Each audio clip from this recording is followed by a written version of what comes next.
the last question. It's really advice from each of you, because you each are taking, let's say, a portfolio view of your work. And so whether you're in a quote project management role or program management role okay, so what advice do you have with someone on here who is not today looking at things in a portfolio view, but they will be or should be, and they're about to take that on? What advice would you give them for making decisions in a portfolio view world? So Zemira, let's start with you. I can speak from experience. I was somebody who jumped from project management into program portfolio. Be open-minded, think of yourself as a leader. Think of what would product manager need. It is our job to make sure that their needs are met. That's how I usually think. They're my primary stakeholder.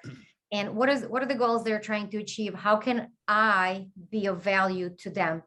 I am always humbled to take on, even if it's to schedule a meeting for them. And I mean it, I will schedule a meeting if it's going to serve them.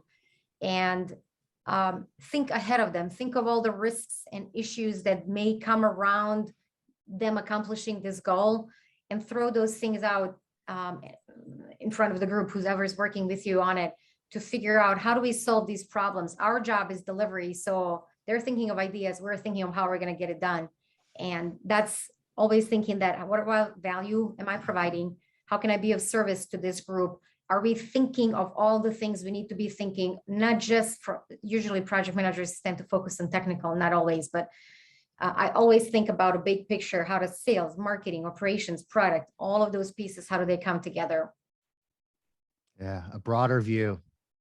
And I like that you said that you need to think of yourself as a leader, because you are leading, and none of these people maybe report to you. And so that's a challenge. Yeah. Interesting. Okay, very good. So Alex, what about you? Advice for people who need to start thinking at the portfolio level? Yeah, I think I like the open-minded aspects that Zemira mentioned. I would say do not hesitate to over-communicate, because to that point, you're going to work with different departments. It's not just product engineering. It might be customer success, marketing, sales. And, obviously, since COVID, we have this hybrid environment where you don't just walk to someone's office. I mean, we're lucky here, we're going back to the office, but we're still on, Slack and whatnot and email. So I would say, yeah, don't hesitate to over communicate. Can it be, via, Slack, Dragonboat, Jira, Confluence, because you don't want everybody in the same meeting, but you need information from all those departments, because they can influence, maybe delivery or, other stuff like product related. So yeah, and it's really a cross-functional role. Even though mainly you work with product managers and engineering managers, you interact with pretty much everybody in the company. If maybe sales, I interact with sales reps sometimes.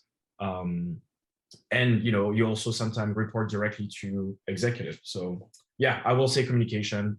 Do not hesitate. If anything, they'll say, "Hey, I get it." Yeah. It's funny. Just one comment is like the over communicating. We probably think we're communicating right, which means we're probably under communicating by 10. There's got to be some rule of thumb there that must be true, that if we think we're doing it enough, we're probably not doing it. Yes, you're right. Cedric, for you, what advice would you give to someone? Find the alignment, like the feature you're putting on your roadmap. How is it aligned with the company objectives, and how do you contribute? And I've got an anecdote of someone I'm coaching at Broadsign. He said, "Well, the objective in Dragonboat, I cannot put any one of them on my feature." Well, you need to talk to your boss. Maybe you're not aligned with what we're trying to accomplish. Or maybe we should add an objective to support what you're trying to say. Maybe it's right to do what you're saying, but so it brings up like communication between different departments and the executives. Yeah, you have to bring people together. Yep. There's a theme you're all talking about: bringing people together, aligning people, being the leader among all these cross-functional teams. You're not just on your team anymore, I guess, is what really happening. Yep,